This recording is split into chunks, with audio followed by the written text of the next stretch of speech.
eravamo rimasti ancora noi, quelli del 94.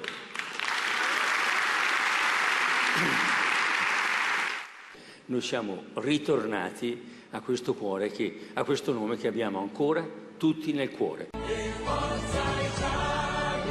Abbiamo bisogno di rinforzi. Berlusconi rilancia così dal Palazzo dei Congressi di Roma il partito che si rifà alla sua discesa in campo.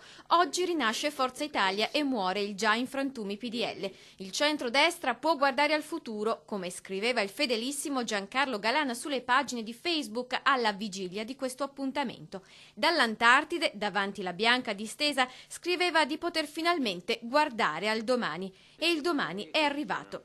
Al Consiglio nazionale tantissimi PDLini veneti, tra altri fedelissimi e molti dubbiosi, in una giornata per loro frenetica e tesa.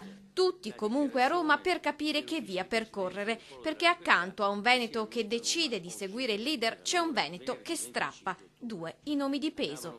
La nostra ambizione è quella di ridare al centrodestra italiano una prospettiva maggioritaria, sottraendolo al pericolo dell'isolamento e dell'estremismo. Il senatore Sacconi teme l'isolamento e la perdita di peso del centrodestra e teme un prematuro ritorno alle urne in questo momento di crisi economica.